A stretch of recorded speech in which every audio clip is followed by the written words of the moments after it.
So I'm Rob, this is Matt, my brother, and we operate under Illuminos.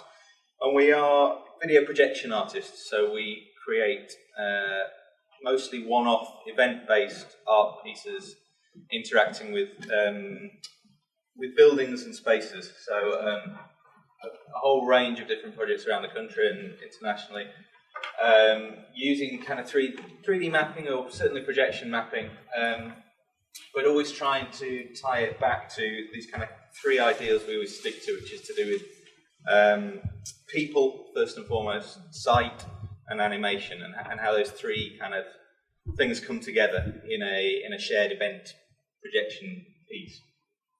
So our works usually involve creating things on buildings. So for example, a picture of a building, where this building becomes a kind of whole range of different, almost touchscreen interfaces. And always trying to use the architecture in interesting ways and to populate whatever we're creating from what we find on the ground and with the people involved. Be it humorous, be it comical, be it kind of mysterious, dark, but always trying to get a sense of play in there. I think that's quite important. And a shared experience. I think that's one of the things we're always looking at, is this one-off moment within a piece. Because these things only happen once, probably, on one night, sometimes for only 10 minutes, and we spend a huge amount of time to get to that point, and then it's gone. So it's how we kind of engage people in that process. So sometimes our works only have people in them, so it's worth just kind of throwing this in at this point.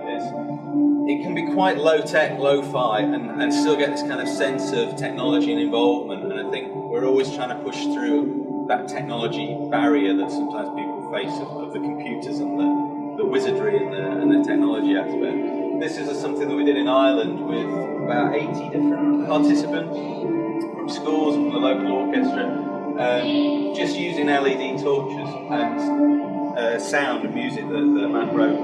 And just by really sort of choreographing them in a very simple way over the course of a couple of days, we then created a piece, which you can see in the gloom here, across a huge bridge on a lakeside. And then the sound came up and over the lake, and all you got was this kind of gentle movement of lights across this lakeside, and then a kind of audience that came to kind of experience that. So it can start from something as simple as that, as simple as a movement of a person next to another person, and these people kind of counting the time. And I think we're always looking for these ways of involving people in the creation of the works, from a very simple way to more complicated ways.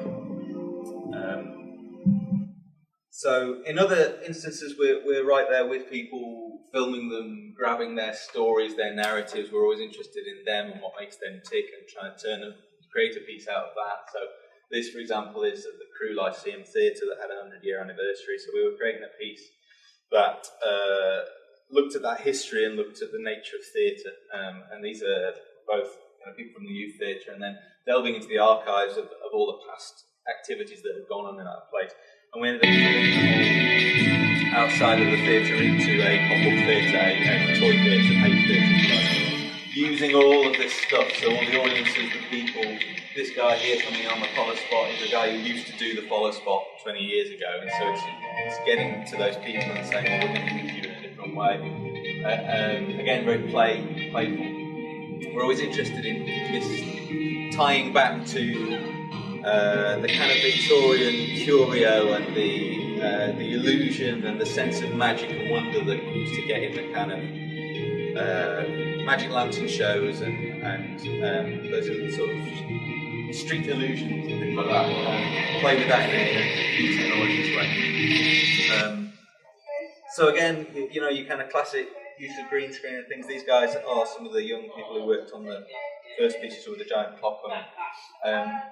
Working with them on these little movements and motions that then become part of a piece, and trying to get them to, in this instance, work on the site, the edit, the concept, the whole lot, so that they kind of take ownership of it.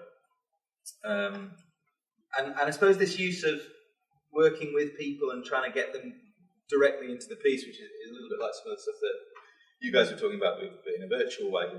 We have a kind of straight connection camera way, if you like, doing it. But we're always interested in how you can do something that feels like a kind of trick of the computer that in a way isn't. And this came from this piece that was called Door to Door, which was filming hundreds and hundreds of people at their own front doors across Bolton in very rainy weather. And just this notion of their own front door and their activity within it, and how you could get different people to do different things, and this kind of door closing is your kind of nice natural edit cut point. And by filming enough of that and getting them to do lots and lots of different actions, like catching this yoga ball, for example, and making cups of tea and pulling hose pipes around and bringing their pets out and all these sort of different things, you could then link all that together across a building. It's a bit gloomy this, but you can see here these people are now kind of dropping this yoga ball to each other from door to door. And these guys have never met each other. They're just all filmed at different times, different locations, and just by kind of lining it up and getting the edit right, you can get this real sense of play in the piece.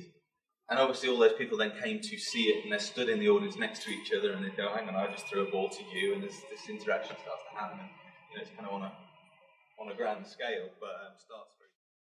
This is a project we did just last month at Liverpool Central Library. They've had a massive regeneration programme to rebuild the interior behind the very classical-looking facade of the building.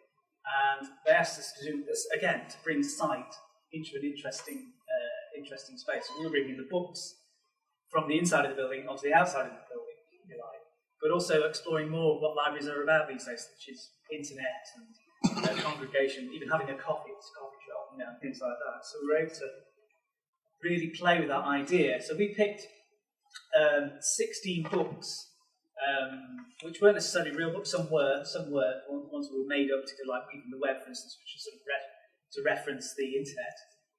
And we built a box which had 16 books in it, like a carousel, which was projected up onto the round of the carousel. And so it was an interactive piece. People were able to come up to it, move the wheel around, and see their books, and actually move around on the library itself. And as you did that, it was sort of encouraged to settle on one particular book, let it go around there. Once you'd chosen your book, then that would trigger a new sort of exploration of that theme or book on the left-hand side of the building, where you see the books sliding down. So it's a truly interactive piece in terms of how to go and see the massive thing in front of you. It's just a few of the clips from there. So these are the archives inside the library. This is Alice in Wonderland, which is quite sweet. But all the time, people were actually able to really have a real influence on what was being shown in the building. It wasn't just like hanging down and watching TV. This is the Penny Drops piece that, again, just plays with architecture and scale and that joy of the game again, I suppose. And this is in Amiens, France, their line. So a little box, again, out on the street, just sits there slightly incongruously. Had to work with euros, which is quite complicated. And then it's just, the coins run down the building, disappear into that little window there. This building, or Amiens particularly, historically, used to mint coins as well, so there's a kind of link back to that. We did it in Brighton as well, which again is kind of the arcades and penny machines all there. And then it's just lastly, this kind of epitomises things, I suppose. This is a tiny little pewter elephant about an inch long that we found when we were doing the Bolton piece. So the elephant is in the Bolton heraldry.